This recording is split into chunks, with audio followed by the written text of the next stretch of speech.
मेरे प्यारे भाइयों बहनों, एक बार फिर से हम परमेश्वर की दिल से शुक्रगुजारी अता करते हैं कि हम एक हफ्ते के बाद इस पवित्र दिन की प्रातःकालीन बेला में एक बार फिर से सेंट जॉन चर्च कलीसिया के एक विशाल खानदान के रूप में हम पिछले सप्ताह के लिए परमेश्वर की धन्यवादी अर्पित करने के लिए एकत्र हुए हैं और एक नव सप्ताह में हम प्रवेश कर रहे हैं। तो हम धन्यवादित हैं परमेश्वर पिता का कि एक बार फिर से उसने हम सबको मौका दिया कि हम एक खानदानी रूप में होकर उसके नाम की हमदो तारीफ कर सकें।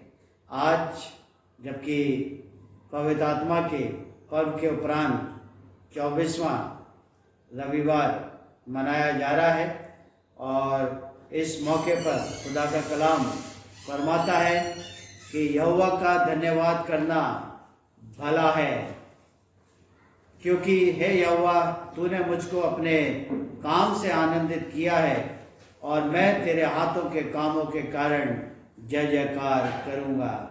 आइए हम सबसे पहले परमेश्वर की महिमा के लिए उसकी शान में एक गीत अर्पित करें जिसका नंबर है 228, गीत नंबर 228।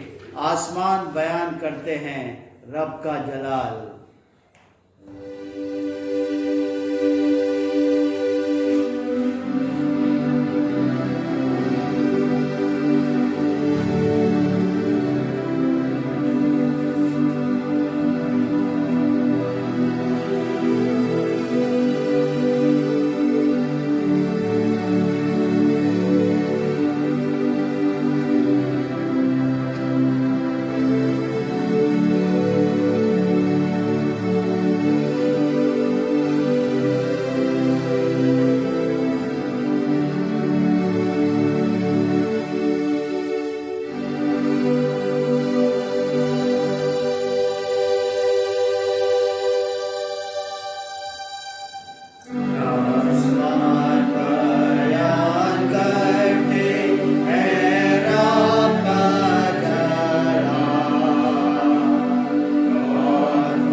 हम परमेश्वर के पाक कलाम में से सुनेंगे, जो कि पाया जाता है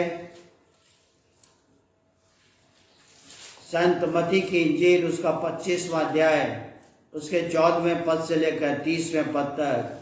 संत मत्ती की इंजील उसका 25वां अध्याय उसके 14वें पद से लेकर 30वें पद तक। क्योंकि यह उस मनुष्य की सी दशा है जिसने परदेश जाते समय अपने दासों को बुलाकर अपनी संपत्ति उनको सौंप दी।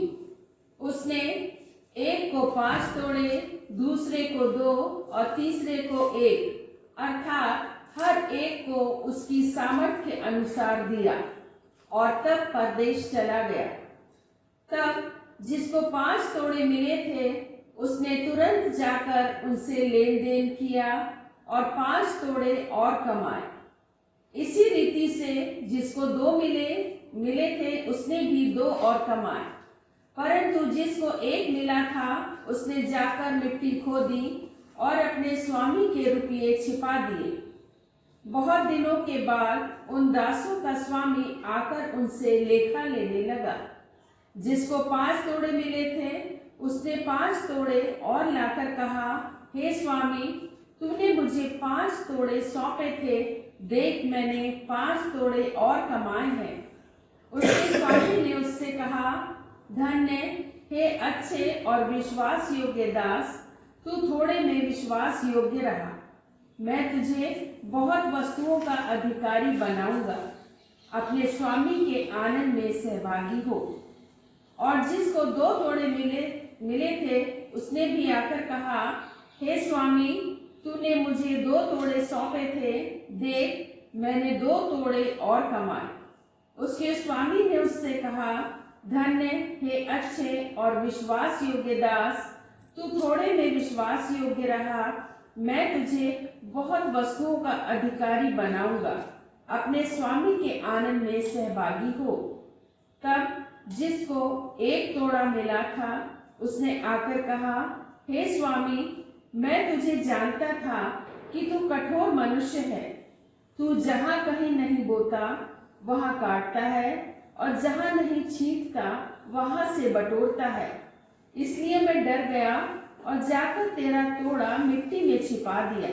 देख, जो तेरा है वो यह है। उसके स्वामी ने उसे उत्तर दिया, हे दुष्ट और आलसी दास, जब तू ये जानता था कि जहां मैंने नहीं बोया वहां से काटता हूँ और जहां मैंने नहीं छींटा वहां से बटोरता हूँ, तो तुझे चाहिए था कि मेरा रुपया सर्राफों को दे देता, तब मैं आकर अपना धन ब्याज समेत ले लेता।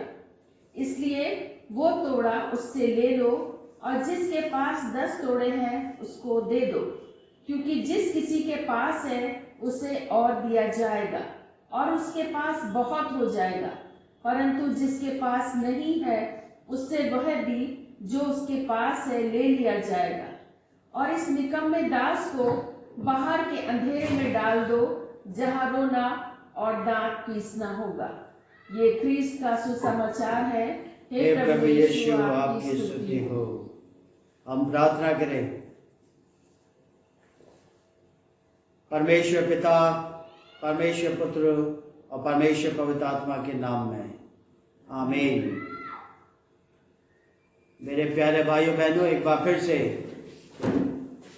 आप सबको इस पवित्र दिन की प्रातःकालीन बेला में मेरे परिवार की तरफ से बहुत बहुत शुभकामनाएं प्राप्त हुए।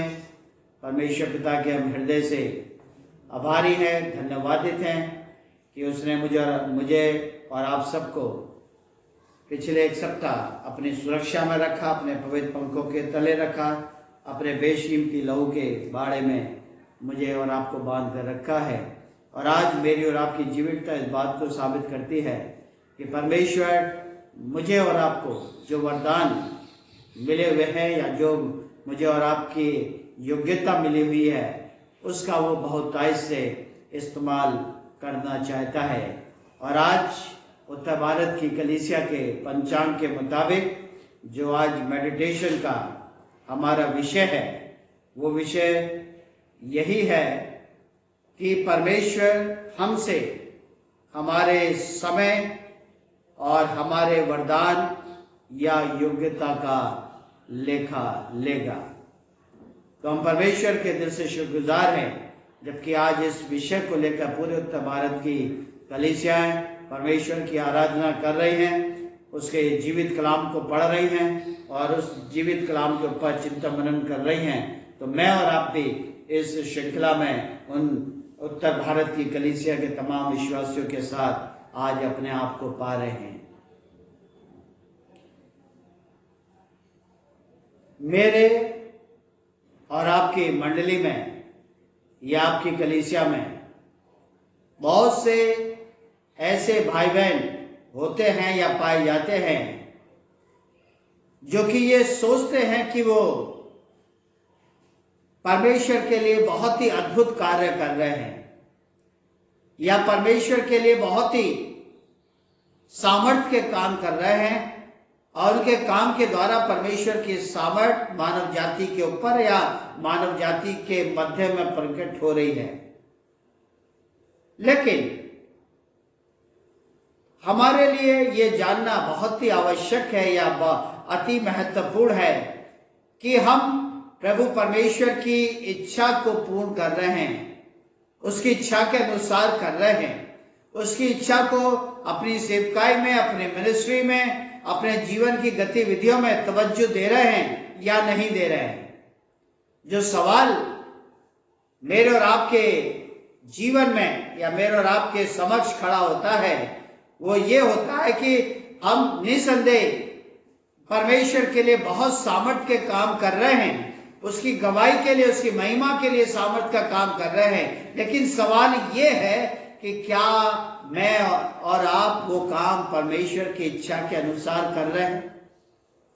क्या मैं और आप वो काम परमेश्वर को एक हाशिए पर छोड़कर, एक किनारे पर रखकर, एक सुरक्षित जगह रखकर, क्या मैं और आप उस सेवकाई को या उस मिनिस्ट्री को कर रहे हैं?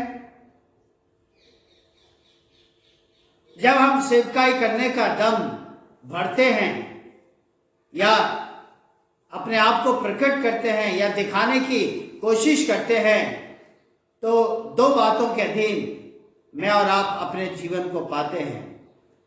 पहली बात कि प्रभु में किया गया परिश्रम, जो भी हम काम कर रहे हैं, जो भी हम मेहनत कर रहे हैं, मशक्कत कर रहे हैं, त्याग कर रहे हैं, समय का इस्तेमाल कर रहे हैं, अपने वरदानों का, अपनी योग्यताओं का इस्तेमाल कर रहे हैं, क्या मेरा और आपका ये परिश्रम प्रभु की आत्मा में होकर चल रहा है या परमेश्वर की आत्मा में होकर हम इस काम को कर रहे हैं, अपने परिश्रम को कर रहे हैं? मैं और आप अच्छी तरीके से अवगत है कि प्रत्येक व्यक्ति अपने अपने सिद्धांत के अनुसार, अपने अपने तौर तरीकों से परिश्रम करता है या परिश्रम करने की कोशिश करता है। और जो व्यक्ति परिश्रम पर विश्वास करते हैं, मेहनत पर विश्वास करते हैं और परिश्रम करते हैं, ये सिद्धांत है, मानवता का ये सिद्धांत है कि ऐसा भाई और बहन एक दिन प्रतिफल अवश्य पाता है, उसको रिवॉर्ड मिलता है या उसको प्रतिफल मिलता है, उसकी मेहनत, उसका परिश्रम, उसके त्याग का रिजल्ट एक न एक दिन उसके समक्ष जरूर आता है। और इसलिए मुझे और आपको ये सोचना चाहिए कि जिस सेवा में हम हैं या जिस सेवा को हमने हाथ में ले रखा है या जिस सेवा को करने के लिए हम प्रयत्नशील हैं, मैं और आप किस रास्ते पर चल रहे हैं? मैं और आप कैसी चाल अपने जीवन में रखते हैं या कैसी चाल पर अपना जीवन चला रहे हैं? या फिर मैं और आप किसके लिए परिश्रम कर रहे हैं, किसके लिए त्याग कर रहे हैं? पहला कुरिन्थियों का 15वां अध्याय और उसका 58वां पद, 1 Corinthians chapter 15 verse 58, उसका जो बी पार्ट है या पाठ है, मैं चाहूंगा कि उसको हम सबके लिए पढ़ा जाए। जहां पर लिखा है, क्योंकि तुम जानते हो, क्योंकि ये जानते हो कि तुम्हारा परिश्रम प्रभु में व्यर्थ नहीं है। क्योंकि तुम जानते हो कि तुम्हारा परिश्रम प्रभु में व्यर्थ नहीं है। यह वचन की सच्चाई है। लेकिन सेंट पॉल यहां पर किस परिश्रम की बात कर रहे हैं? कौन से परिश्रम की बात कर रहे हैं? किस प्रकार के परिश्रम की बात करते हैं जो कि व्यर्थ नहीं जाएगा? जब सेंट पॉल या संत पौलुस इस बात को यहां पर कहते हैं, लिखते हैं, तो हमें ये समझना है, हमें ये स्वीकार करना है कि सेंट पॉल जो है प्रभु के कार्यों में चर्च को, कलीसिया को, मंडली को, मुझे और आपको बढ़ाना चाहते हैं। प्रभु के कार्यों में मुझे आपको विकसित करना चाहते हैं। प्रभु के कार्यों में मुझे और आपको सुदृढ़ बनाना चाहते हैं। प्रभु के कार्यों में मुझे और आपको परिपक्व करना चाहते हैं या बनाना चाहते हैं। और जब प्रभु में परिश्रम करने की बात आती है, और तो जब हम इसकी समीक्षा करते हैं, तो समीक्षा निकलकर यह आती है कि मेरा और आपका परिश्रम प्रभु में है या प्रभु के बाहर की गतिविधियों में हम कर रहे हैं। कहने का तात्पर्य यह कि मेरा और आपका जो परिश्रम है प्रभु के भय में हो रहा है, प्रभु के मध्य में हो रहा है, प्रभु की सामर्थ्य में हो रहा है, या दुनियावी शक्तियों का इस्तेमाल कर कर, दुनियावी विचारों, सोच समझ का इस्तेमाल कर कर हम परिश्रम कर रहे हैं और वचन को याद करते हैं, क्योंकि तुम जानते हो कि तुम्हारा परिश्रम प्रभु में व्यर्थ नहीं है। सवाल यही उठता कि किस परिश्रम की बात सेंट पॉल आज कलीसिया से, मंडली से कर रहे हैं। और दूसरी बात जो है, पहली बात हमने देखी कि प्रभु में किया गया हमारा परिश्रम, और जो दूसरी बात है वो है कि प्रभु से बाहर का जो परिश्रम है। दुनियावी तौर से भी हम परिश्रम करते हैं, त्याग करते हैं, मेहनत करते हैं, मशक्कत करते हैं। और इसलिए भजन संहिता 127 उसका पहला पद कहता है कि यदि घर को यहोवा ना बनाए, हम घर को जो है दुनियावी ताकत से, दुनियावी शौकत से, दुनियावी धन कमाए जाने के वजह से, उस आजीविका से हम अपने घर को बनाते हैं, घर को मजबूती देते हैं, उसको भव्यता देते हैं। लेकिन लिखने वाला कहता है यदि घर को यहोवा ना बनाए, तो आगे क्या लिखा है? तो उसके बनाने वालों का परिश्रम, तो उसके बनाने वालों का जो परिश्रम है वो व्यर्थ होगा। जो मिस्त्री, जो मजदूर हमारा घर बना रहे हैं, उसका भी परिश्रम व्यर्थ होगा। और जिस परिश्रम को कर कर हम धन कमा रहे हैं, धन अर्जित कर रहे हैं और अपने घरों को बना रहे हैं, बनाते हैं, तो मेरा और आपका परिश्रम भी व्यर्थ होगा। अगर घर को यहोवा ना बनाए, कहने का मतलब ये कि अगर हमारी गतिविधियों में, हमारी सोच में, हमारे विचारों में, हमारे परिश्रम में, हमारे त्याग में अगर परमेश्वर की उपस्थिति नहीं है, तो मेरा और आपका किसी भी प्रकार का जो परिश्रम है वो व्यर्थ होगा। और ये शब्द उन तमाम बातों को प्रकट करते हैं जिसे प्रभु नहीं चाहता, मतलब जो परमेश्वर की योजना में नहीं है। कुछ काम हम बहुत करते हैं, मेहनत के साथ, त्याग के साथ, परिश्रम के साथ समय डिवोट करते हैं, अपने टैलेंट को डिवोट करते हैं, लेकिन ऐसे कामों का प्रतिफल मुझे और आपको कभी प्राप्त नहीं होगा या नहीं होता। क्यों? क्योंकि उसमें परमेश्वर की इच्छा नहीं है। परमेश्वर उस काम को करने की तौफीक मुझे और आपको नहीं देता, उन कामों को करने की गाइडलाइन मुझे और आपको नहीं देता, उन सेवकाई को, मिनिस्ट्री को करने की सामर्थ्य मुझे और आपको नहीं देता। इसलिए हमारी सेवकाई व्यर्थ हो जाती है, वेस्ट हो जाती है। हमारा बीज रूपी वचन फैलाया हुआ वो वेस्ट हो जाता है। उसका कोई प्रतिफल मुझे और आपको ना मेरी और आपकी जिंदगी में दिखाई देता है और ना ही मेरी और आपकी मंडली में, मेरी और आपकी कलीसिया में दिखाई देता है। तो परमेश्वर ये शब्द उन बातों को प्रकट करते हैं जिसे प्रभु नहीं चाहते, जो कि परमेश्वर की योजना में शामिल नहीं है। और वो सब जो मनुष्यों की इच्छा और उसके प्रयास से किया जाता है, किया जा रहा है, किया जाने की कोशिश की जा रही है, या प्रयास किया जा रहा है, या विचार बनाया जा रहा है, क्यों? ताकि वो क्रेडिट हमें मिल सके, हम लोग प्रसिद्ध हो सकें, हमारा नाम समाज में फैल सके, कम्युनिटी में फैल सके, सोसाइटी में फैल सके। हम वाई लूटना चाहते हैं, हम प्रेज लूटना चाहते हैं। जो परमेश्वर की योजना में कार्य नहीं होते, सेवकाई नहीं होती, गतिविधियां नहीं होती, वो सब जो मनुष्यों की इच्छा और उसके प्रयास से बनाए गए हैं। क्यों? ताकि हम समाज में पॉपुलर हो सके, समाज में हमको प्रसिद्धि प्राप्त हो सके। और इसलिए भजन संहिता 39 उसका 6वां पद में लिखा है, साम 39 वर्स 6 में लिखा है कि सचमुच जो मनुष्य है वो छाया सा चलता फिरता है, एक छवि की तरह चलता फिरता है, और वो व्यर्थ घबराता है। वो धन का संचय तो करता है, लेकिन नहीं जानता कि उस धन को कौन लेगा, उस धन के ऊपर किसका अधिकार होगा। मनुष्य नहीं चाहता, मनुष्य नहीं जानता। इसलिए वचन कहता है कि वो सचमुच एक छाया की तरह चलता फिरता है।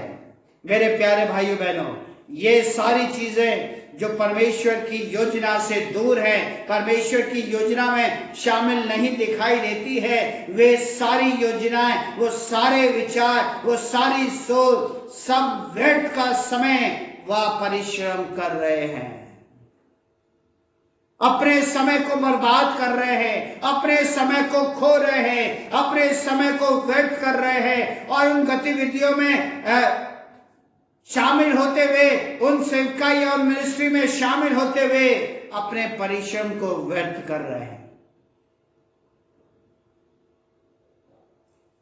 उदाहरण के लिए हम देख सकते हैं उत्पत्ति नामक पुस्तक उसका 11वां अध्याय, और जब उसके पहले पद से हम आगे पढ़ते हुए चले जाएंगे तो वहां पर एक वाक्य पाया जाता है कि मनुष्यों के द्वारा एक व्यर्थ कार्य वहां पर देखा गया है, और वो कार्य है बेबीलोन की गुम्बद को बनाना या तैयार करना, और बाद में उसका नाम बाबुल भी पड़ा।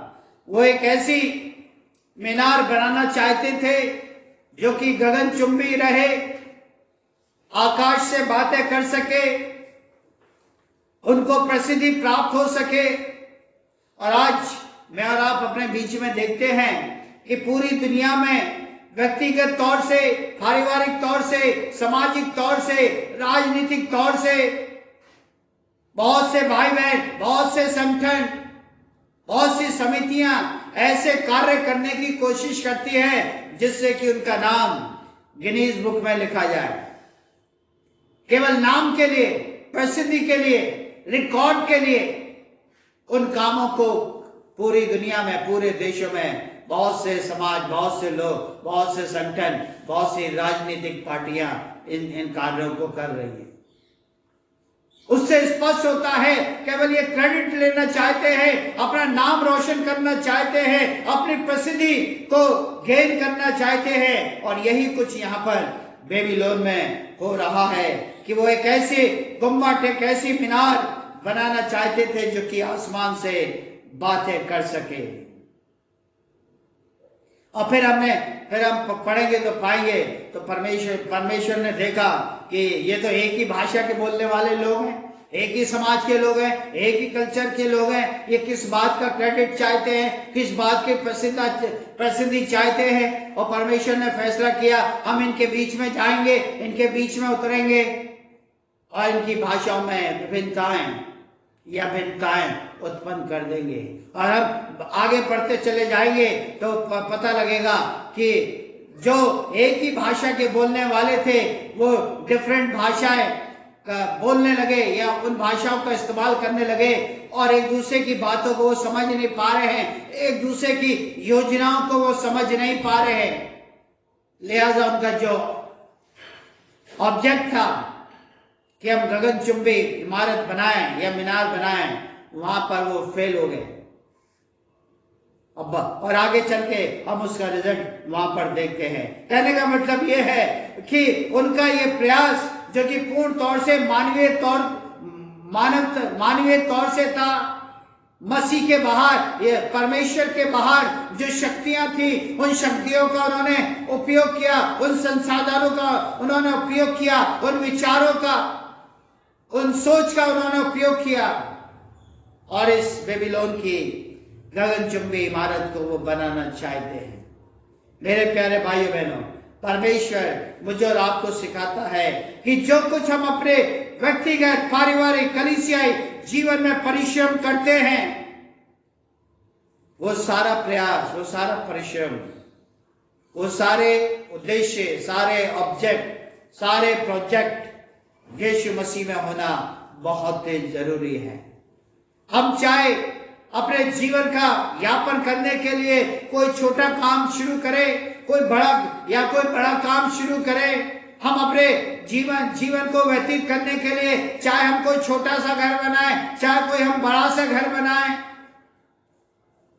लेकिन सारे काम परमेश्वर की इच्छा के अनुसार होना जरूरी है। सारे काम यीशु मसीह के नाम में होना जरूरी है। सारे काम यीशु मसीह की उपस्थिति में होना जरूरी है। सवाल ये उठता है कि मसीह में मेरा और आपका परिश्रम क्या है? मसीह में मेरा और आपका त्याग क्या है? मसीह में मेरी और आपकी जो योग्यता है वो क्या है? और उसकी क्या आशीषें हमें प्राप्त होती रही हैं या प्राप्त हो सकती हैं। मेरे प्यारे भाइयों, आज इसी विषय पर ध्यान में रखते हुए मैं 3 बातें आपके सामने रखने जा रहा हूं कि 3 जरियों से हम हमारा जो परिश्रम है यीशु मसीह में, मैं और आप उसका अवलोकन कर सकते हैं और अपने आप को उससे आत्मसात करते हैं। पहली बात मैं उदाहरण के रूप में आपके समक्ष रखने जा रहा हूं, याकूब का परिश्रम। पुराने नियम में हम पाते हैं, उत्पत्ति नामक पुस्तक उसका 25वां अध्याय उसके 31वें पद से जब हम आगे पढ़ना शुरू करते हैं तो हम पाते हैं कि वहां याकूब के बारे में हमें दिखाई देता है या हम पढ़ते हैं, जिसने अपने प्रयास से बढ़कर परिश्रम किया। अपने प्रयास को भी उसने पीछे छोड़ दिया। इतना कठिन परिश्रम किया कि उसने अपने प्रयास से बढ़कर उस परिश्रम को अपने जीवन में अपनाया। और वो अपने परिवार में छोटा है, अपने भाई से छोटा है और छोटा होने के बावजूद भी वो पहलौठा बनने की कोशिश करता है, पहलौठा बनने की इच्छा करता था। और बाइबल बताती है कि उसने अपने भाई की आशीषों को धोखे से ले लिया। जो अधिकार, जो आशीषें उसके बड़े भाई की थी, पहलौठेपन की थी, उसने अपने पिता को धोखा देकर उन आशीषों को अपने पिता से ले लिया। और उत्पत्ति के जब हम 31वें अध्याय में आगे बढ़ेंगे तो हम पाते हैं एक समय आ गया उसके जीवन में कि आज उसका ससुर भी उसके विरोध में है। वो अपने ससुर की भेड़ बकरियों को चरा रहा है और भेड़ बकरियों के एवजी में जो उसको मेहनताना मिलना था, जो मेहनताना मिलने का करार किया गया था, उसका ससुर उससे मुकर रहा है और वो अपने ससुर से डर रहा है, भयभीत है। और जब वो देखता है कि उसका ससुर जो है उसके विरोध में आकर खड़ा हो गया है तो बाइबल बताती है वो अपने ससुर के भय से भाग रहा है, डर के मारे भाग रहा है। और फिर हम 32वें अध्याय में पढ़ेंगे तो पाएंगे अब वो अपने भाई से डरा हुआ है, अपने भाई से भयभीत है, कहीं ये मेरी हत्या ना कर दे। और फिर बाइबल बताती है कि उसने अपनी पत्नी को, अपनी लौंडियों को, अपनी भेड़ बकरियों को इकट्ठा किया और वहां से वो भागने की कोशिश कर रहा है या आगे सफर में जाने की कोशिश कर रहा है। और जब ये कहानी आगे बढ़ती चली जाती है तो अंत में हम पाते हैं कि याकूब का जो परिश्रम है वो उसके जीवन में कब फ्रूटफुल रहा, कब लाभकारी रहा, कब फलवंत हुआ, जब उसने अपने आप को प्रभु के चरणों में सरेंडर कर दिया, अपने आप को समर्पित कर दिया। अब वो प्रभु के पास आता है, प्रभु के चरणों में आता है, प्रभु के सामने गिड़गिड़ाता है। उसने अपने तमाम परिश्रम को प्रभु के चरणों में आकर समर्पित कर दिया। और 32वें अध्याय के 22वें पद में हम वहां पर पढ़ते हैं कि वहां पर एक नदी है जिसका नाम यब्बोक है। उस नदी के पार उसने अपने सारे परिवार को उतार दिया, अपने सारे जानवरों को उतार दिया, अपनी सारी संपत्ति को उसके पार ले गया। और वहां पर वो प्रभु को उसने थाम लिया, प्रभु को पकड़ लिया, अपने आप को समर्पित कर दिया।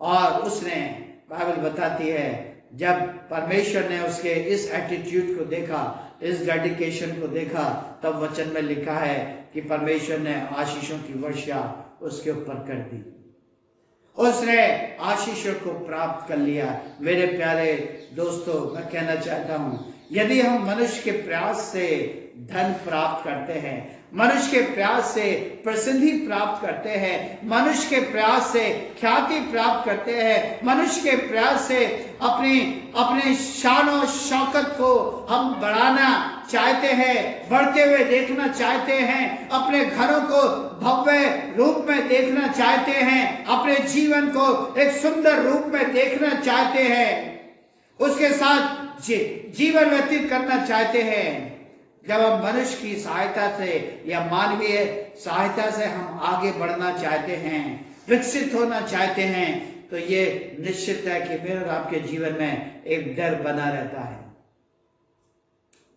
मेरे और आपके जीवन में एक भय बना रहता है। उस डर से मैं और आप कभी मुक्त नहीं हो पाते हैं। वो डर निरंतर मेरे और आपके जीवन में बना रहता है। और मैं ये कहूँ कि उस डर का, उस भय का जो समावेश है, वो संख्या में, वो क्वांटिटी में और भी मेरे और आपके जीवन में बढ़ता चला जाता है, खत्म होने का नाम नहीं लेता। मैं और आप उससे मुक्त नहीं हो सकते, लेकिन वो डर मुझे और आपको और भी डराने की कोशिश करता है या मेरे और आपके जीवनों पर हावी होना चाहता है। मेरा कहने का मतलब ये है, खुदा का कलाम फरमाता है, जो कुछ भी जब मैं और आप परमेश्वर के साथ परिश्रम करते हैं और उस परिश्रम के बदले में मुझे और आपको रिजल्ट मिलता है, प्रतिफल मिलता है, मुझे और आपको आमदनी मिलती है, मुझे और आपको आशीषें बरकतें मिलती है, मेरे और आपके खानदान बढ़ते हैं, मेरे और आपके बच्चों के जीवन का विकास बनता है, उनका कैरियर बनता है, मुझे और आपको रहने के लिए परमेश्वर छोटा घर या बड़ा घर देता है। जो कुछ भी मेरे और आपके जीवन में मुझे और आपको प्राप्त होता है, तो मुझे और आपको जरूरत है कि हम उसको प्रभु के समक्ष लेकर आए, प्रभु के चरणों में उनको समर्पित कर दें, प्रभु के चरणों में उन सारी आशीषों को अर्पित कर दें। क्या सवाल ये है, क्या मैं और आप उन चीजों को प्रभु को समर्पित कर सकते हैं? जो मेरी और आपकी आमदनी है, जो मेरा और आपका फायदा हो रहा है, जो मुझे और आपको आशीषें मिल रही हैं, बरकतें मिल रही हैं, मेरा और आपका प्रमोशन हो रहा है, मेरी और आपकी आमदनी इंक्रीज होती चली जा रही है,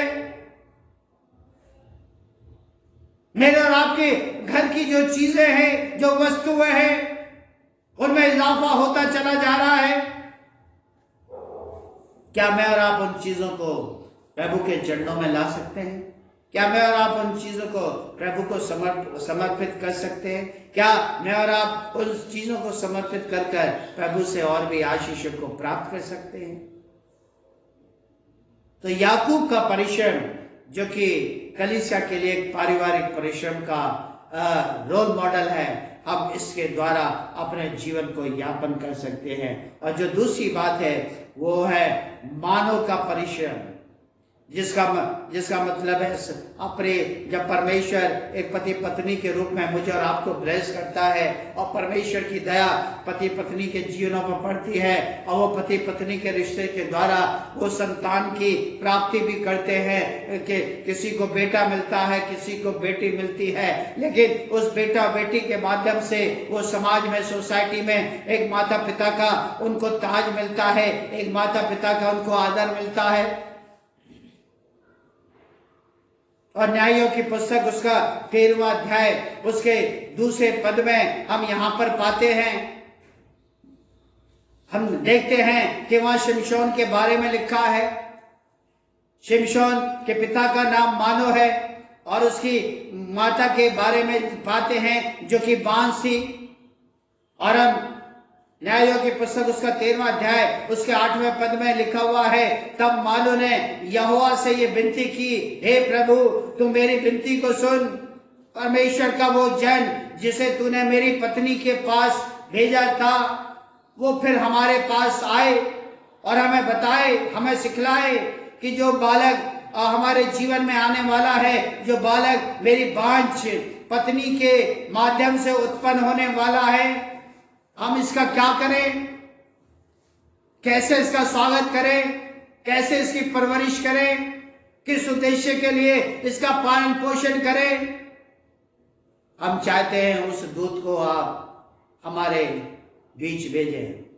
न्यायों की पुस्तक उसका 13वां अध्याय उसके दूसरे पद से 12वें पद तक आप पढ़ेंगे तो आप पाएंगे कि शिमशोन की जो माँ थी या मानो की जो पत्नी थी वो बांझ थी, कोई संतान उसके नहीं थी। और परमेश्वर का दूत एक दिन उसके पास आया और उसने कहा कि मुझे मालूम है तू बांझ है, लेकिन तू अपने आप को तैयार कर ले, तेरे शरीर से एक लड़का उत्पन्न होने वाला है, एक पुत्र उत्पन्न होने वाला है। और उस दूत ने सारी गाइडलाइन उस माँ को दी, तुझे ये नहीं खाना, ये नहीं खाना, ये नहीं पीना, ये नहीं पीना, वगैरह वगैरह बहुत सी बातें वहां पर आप पाएंगे। और ये बात इस पत्नी ने अपने पति मानो को बताई कि परमेश्वर का दूत मेरे पास आया, उसने ये बातें की। और तब मानो ने इस बात को सुनकर परमेश्वर से दुआ की, एक बार फिर से उस दूत को हमारे पास भेज, ताकि वो बता सके कि हमें इस पुत्र का, इस संतान का कैसे उपयोग करना है, कैसे इसकी परवरिश करना है। इतनी सुंदर प्रार्थना इस पति के द्वारा, इस भावी पिता के द्वारा यहाँ पर परमेश्वर से की जा रही है। और यही इस मानव का परिश्रम था, यही इसका त्याग था। सवाल यह है, क्या मैं और आप अपने बच्चों के पालन पोषण के लिए परमेश्वर का मार्गदर्शन मांगते हैं, परमेश्वर से दुआ करते हैं? जब पत्नियां गर्भवती होती हैं तब व्यक्तिगत तौर से क्या परमेश्वर से वो प्रार्थना करती हैं? क्या वो अपने पति के साथ परमेश्वर से प्रार्थना करती हैं कि तेरी दया, तेरा अनुग्रह हम पर हुआ कि हम एक बच्चे के माता पिता बनने जा रहे हैं, चाहे वो पुत्री हो चाहे वो पुत्र हो, उसके लिए हमको मानसिक, शारीरिक और आत्मिक तौर से परमेश्वर हमें तैयार करे, हमको गाइड करे। जब वो हमारे जीवन में आता है और उसके माध्यम से माता पिता बनते हैं, उसके माध्यम से एक नए परिवार की स्थापना होती है, हमें कैसे उस बच्चे का स्वागत करना है, कैसे हमें उस बच्चे का पालन पोषण करना है। क्या माता पिता होने के नाते हम परमेश्वर का मार्गदर्शन मांगते हैं? हम परमेश्वर से प्रार्थना करते हैं? हम परमेश्वर की महिमा के लिए, उसकी गवाही के लिए क्या परिश्रम करते हैं? और इफिसियों की पत्री उसका 6वां अध्याय उसके 4 पद में हम ऐसा ही कुछ पाते हैं। मैं चाहूंगा कि उस पद को हमारे बीच में पढ़ा जाए। Ephesians chapter 6 verse 4। हे बच्चे वालों, अपने बच्चों को रिस न दिलाओ, परंतु प्रभु की शिक्षा और चेतावनी देते हुए उनका पालन पोषण करो। उन बच्चों का पालन पोषण करो। ये परमेश्वर की आज्ञा है माता पिता के लिए। पति पत्नी होने के नाते मेरा और आपका परमेश्वर से संबंध केवल यहीं तक नहीं है कि परमेश्वर हम पति पत्नी पर दया करे, हमें माता पिता बनने का अवसर दे, केवल यहीं तक रिश्ता नहीं है। लेकिन जब हम माता पिता बन जाते हैं तो हमारा रिश्ता और भी मजबूत हो जाता है। हम अपने रिश्ते को कायम करने के लिए और भी विवश हो जाते हैं। और परमेश्वर कहता है कि अपने बच्चों को रिस मत दिलाओ, उनको चेतावनी दो, उनको सिखाओ। हमें अपने बच्चों को सिखाना है, संसार से लड़ने के लिए नहीं, समाज से लड़ने के लिए नहीं, अपने साथियों से लड़ने के लिए नहीं, लेकिन जिस उद्देश्य की प्राप्ति के लिए परमेश्वर ने हमारे परिवारों में संतानें उत्पन्न की हैं, बेटा बेटी उत्पन्न किए हैं, माँ बाप को चाहिए परमेश्वर से लौ लगाए। तूने ये जो बेटा दिया है ये किस ऑब्जेक्ट के लिए दिया है, तूने ये जो बेटी दी है किस उद्देश्य के लिए दी है। तू अपने आप को हमारे जीवनों पर प्रकट करे, तू हमें दर्शन दे ताकि हम उस उद्देश्य के निमित्त हम अपने बच्चों का पालन पोषण कर सकें, हम अपने बेटे बेटियों का पालन पोषण कर सकें, और उस मुकाम के लिए, उस ऑब्जेक्ट के लिए हम अपने बच्चों को शारीरिक, मानसिक और आत्मिक तौर से तैयार करने वाले बन सकें। ये मानव का परिश्रम था कि संतान का पालन पोषण उसने परमेश्वर के भय में, परमेश्वर के दिशा निर्देश के अनुसार वो करना चाहता था। और परमेश्वर ने उनको शिमशोन नाम का बेटा आशीष के तौर पर दिया। और जो तीसरी और अंतिम बात है वो है हमारी आज्ञाकारिता। हमारी आज्ञाकारिता जो कि हमारे अद्भुत कार्यों की शुरुआत होती है। हम यूहन्ना की इंजील उसका 2 अध्याय उसके पहले पद से जब हम पढ़ना शुरू करेंगे तो हम पाएंगे कि गलील के काना में एक विवाह समारोह हो रहा है, और उस विवाह समारोह में यीशु मसीह को इनवाइट किया है, यीशु मसीह को आमंत्रित किया है। और यहूदी परंपरा के अनुसार जो अतिथि लोग होते थे उनका स्वागत दाखरस को अर्पित करने के द्वारा किया जाता है। और वो दाखरस लोगों को अर्पित किया जा रहा है, लोगों का अतिथि सत्कार किया जा रहा है। लेकिन लोग इतने ज्यादा हो गए, अतिथि इतने ज्यादा हो गए कि वो दाखरस कम पड़ गया। और जब दाखरस कम पड़ गया, उस परिवार में घटी आ गई, उस समारोह में घटी आ गई, उनके सिस्टम में घटी आ गई, तो उस घटी को लेकर वो यीशु मसीह के पास आए, यीशु मसीह के पास आए। और फिर यीशु मसीह कैसे उस घटी को पूरी करता है हम आगे बयान में पढ़ सकते हैं, या हमें पता है या हमें याद है। मेरे प्यारे भाइयों बहनों, जहां कहीं भी हमारे जीवनों में घटी आती है, हमारे परिवार के सिस्टम में घटी आती है, हमारी कलीसिया के, हमारे चर्च के सिस्टम में घटी आती है, वहीं पर परमेश्वर की सामर्थ के द्वारा अद्भुत कार्य करने का अवसर प्राप्त होता है। जब तक हमारे जीवन में घटी नहीं आएगी तब तक परमेश्वर का अद्भुत कार्य, परमेश्वर की सामर्थ का अनुभव मुझे और आपको नहीं हो सकता।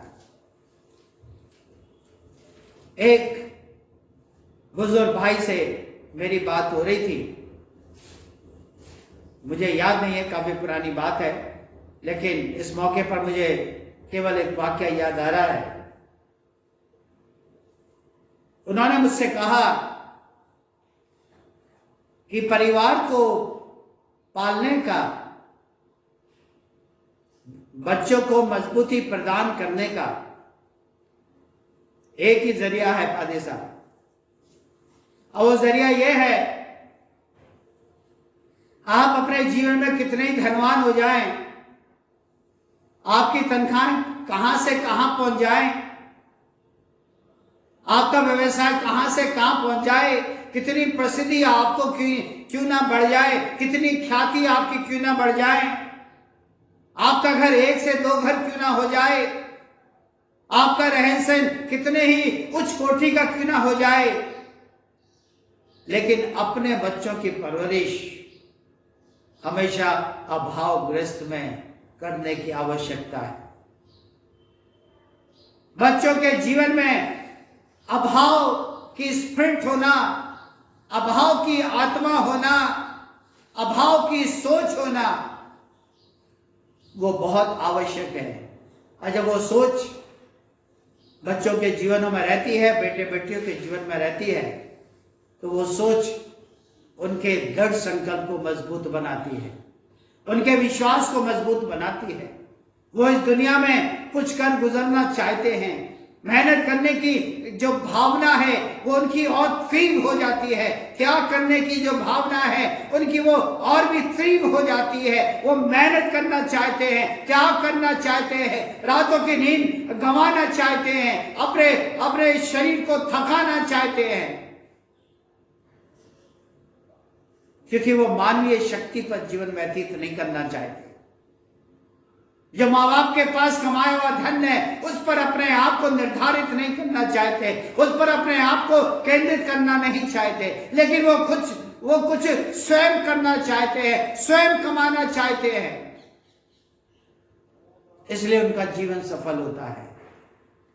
तो उनकी बात हमेशा मुझे ये याद रहती है, आप चाहे कितने धनी हो जाएं, कितने धनवान हो जाएं, कितने प्रसिद्धि वाले क्यों ना हो जाएं, लेकिन बच्चों का पालन पोषण हमेशा अभाव गृहस्थी में होना चाहिए। लेकिन हम आधुनिक काल में देख रहे हैं, ऑब्जर्व कर रहे हैं, आज पेरेंट्स की सोच बिल्कुल इसके विपरीत है।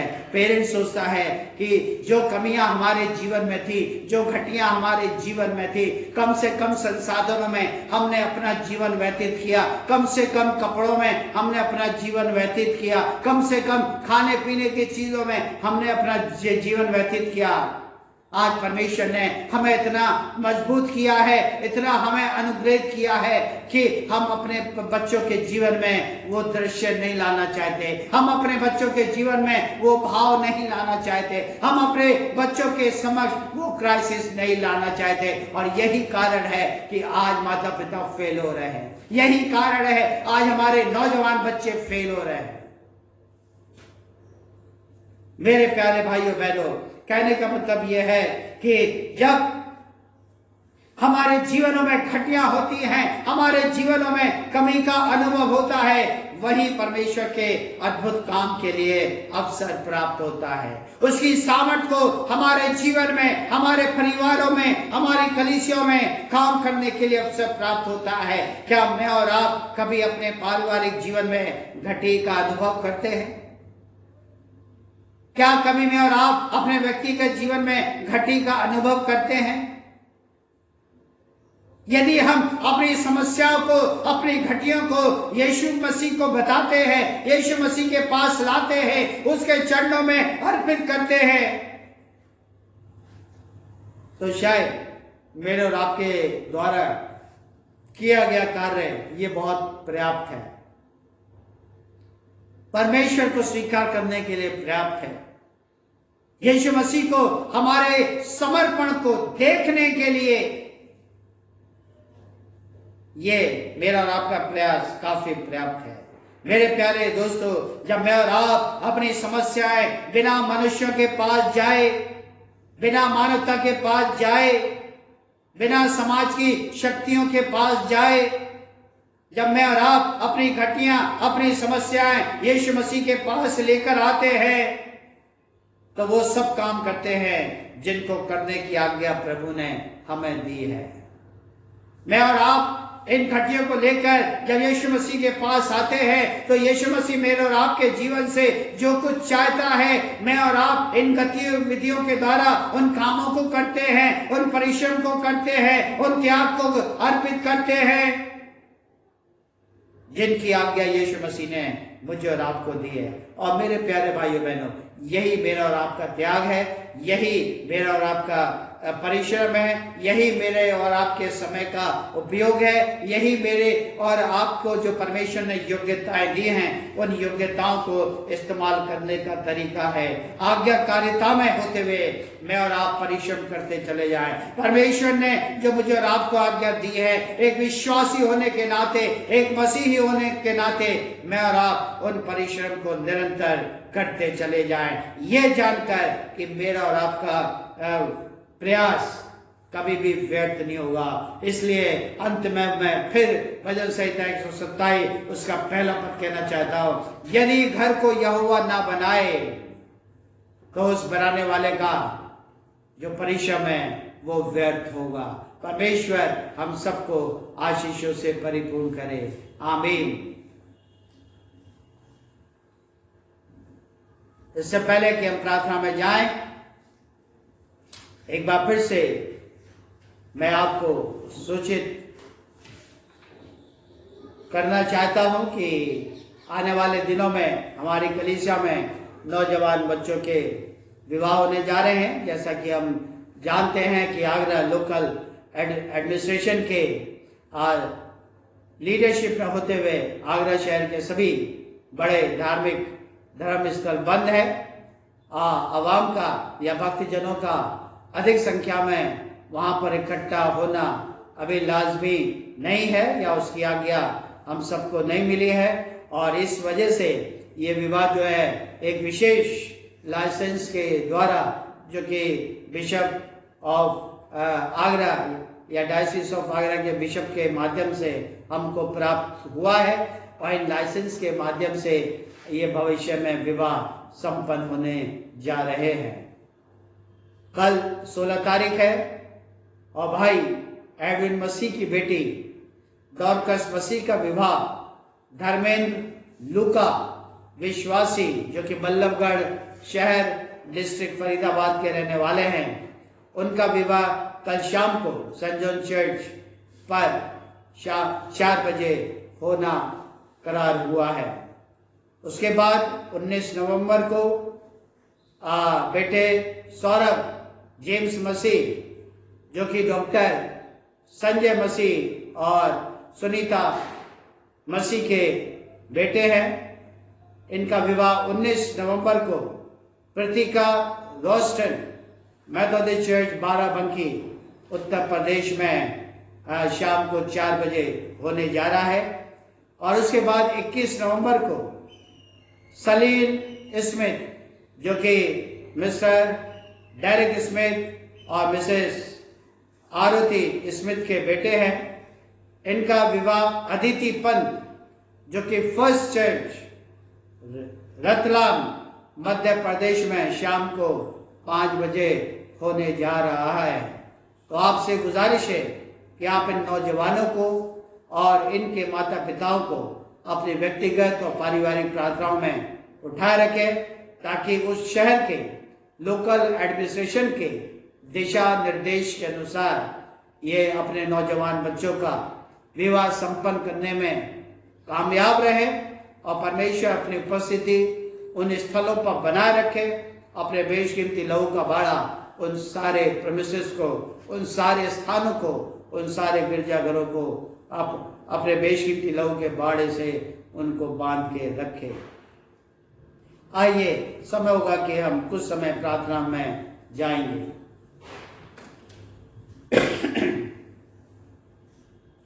हमारे स्वामी अंतर्यामी एकमात्र जीवित पिता परमेश्वर, बड़े स्तुति, बड़े प्रशंसा, बड़े धन्यवाद के बलि के साथ एक बार फिर से एक विशाल खानदान के रूप में आपके चरणों में आए हैं। शुक्रगुजारी अदा करते हैं पिछले सप्ताह की तमाम आशीषों के लिए, तमाम सुरक्षाओं के लिए, उन गतिविधियों के लिए जो कि पवित्र आत्मा के अभिषेक में होकर हमने आपकी महिमा और आपकी गवाही के लिए इस धरती पर प्रकट की है। और हमारा विश्वास है कि हमारा समय, हमारी योग्यताएं का इस्तेमाल किए जाने का तरीका आपको पसंद आया है। आपने हमारे समर्पण को स्वीकार किया है और आप हम सबको आशीषित कर रहे हैं।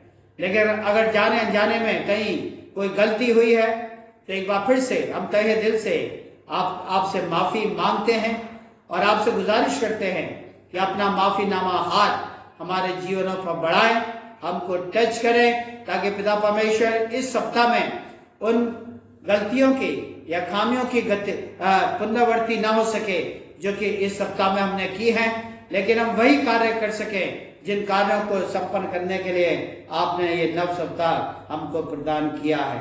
हम शुक्रगुजार हैं अपने देश के लिए, देश के तमाम हाकिमों के लिए कि आपने अभी तक उनकी मदद करी, उनकी रहनुमाई करी, और जो बुद्धि आपने उनको दी है उस बुद्धि का उपयोग बखूबी किया जा रहा है। और पिता परमेश्वर, हमारा देश ये ठीक है कि जो पीड़ित लोग हैं इस वायरस से, उनकी संख्या बढ़ती चली जा रही है, लेकिन उससे कहीं अधिक खुदावन जो आपने ज्ञान और विज्ञान का समझ हमारे देश को दिया है, देश के चिकित्सा विभाग को दिया है, डॉक्टर्स को दिया है, पिता परमेश्वर उस ज्ञान का उपयोग बहुत से वो कर रहे हैं और बहुत तेज गति से अच्छी संख्या में मरीज लोग जो कि इस वायरस से प्रभावित हुए हैं इससे मुक्ति प्राप्त कर रहे हैं, इससे आजादी प्राप्त कर रहे हैं और एक स्वतंत्र जीवन व्यतीत कर रहे हैं। इसके लिए हम आपकी दिल से शुक्रगुजारी अता करते हैं और भविष्य के लिए भी तमाम विभागों को जिनको आपने जिम्मेदारी सौंपी है कि इस देश के नागरिकों को सुरक्षा प्रदान कर सके, खुदावन आप उनकी अगुवाई और उनकी रहनुमाई करें। हम धन्यवाद देते हैं जबकि पूरे विश्व में, खासतौर से हमारे देश में, हमारे हिंदू भाई बहनों का त्यौहार खुदावन दीपावली का त्यौहार कल मन चुका है और उसकी कुछ और परंपरा है जो कि आज या आने वाले दिनों में पूरी होने जा रही हैं।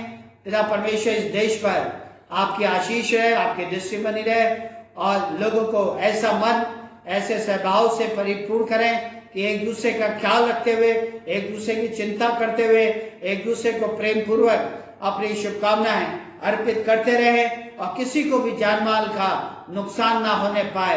सब लोग अपने घर, अपने परिवार, अपने शहरों में सुरक्षित रहे और इस त्योहार के द्वारा एक उत्साह, एक ऊर्जा, एक एनर्जी उनके जीवनों में आ सके ताकि नई सोच, नई समझ के साथ फिर से देश की और मानवता की सेवकाई में अपने आप को लगाने वाले बन सके।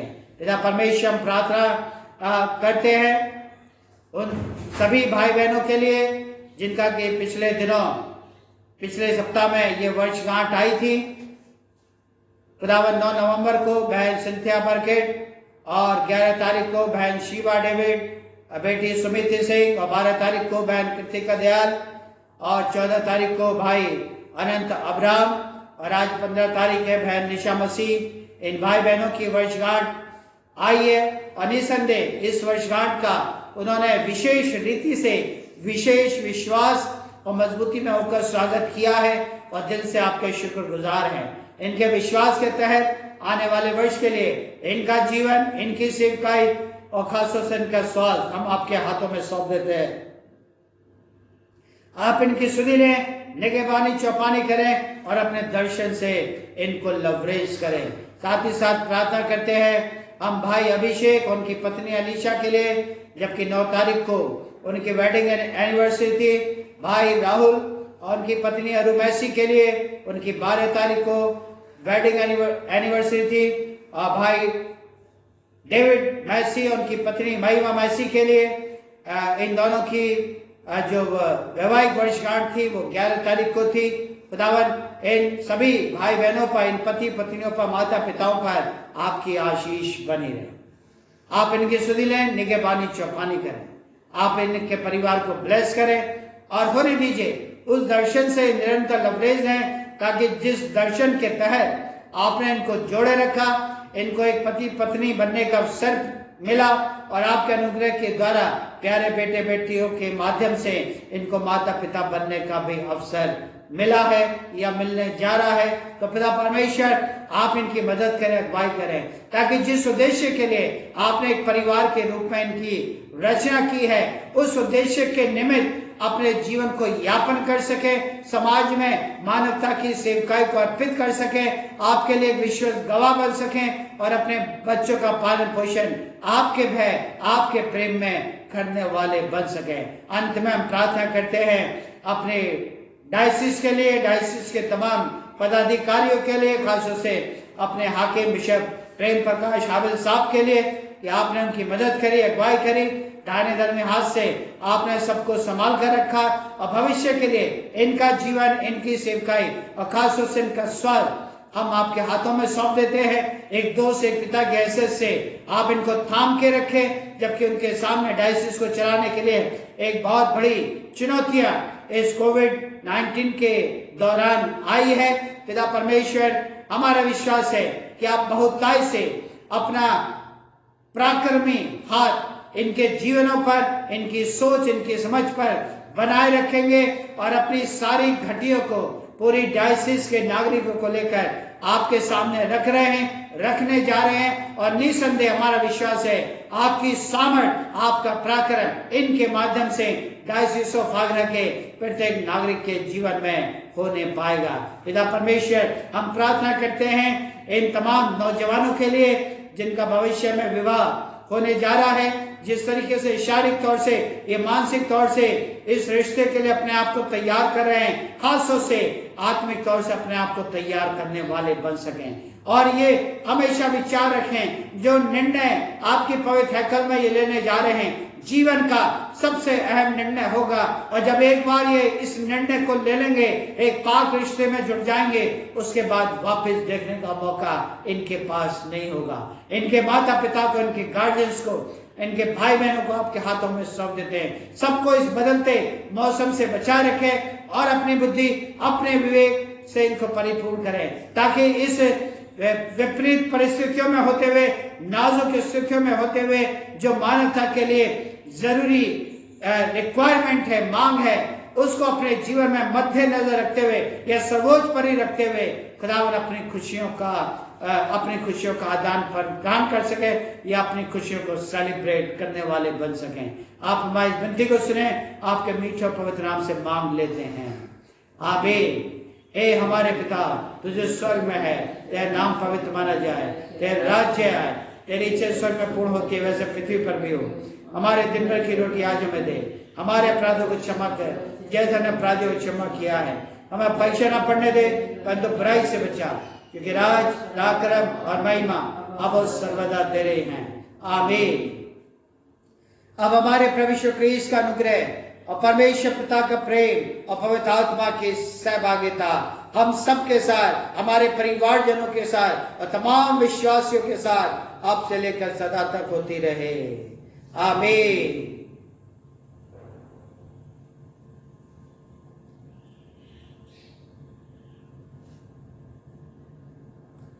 Thank you very much. खुदा आप सबको बहुत बहुत आशीषों से प्रदान करे और आपको अच्छा स्वास्थ्य प्रदान करता रहे, आमीन।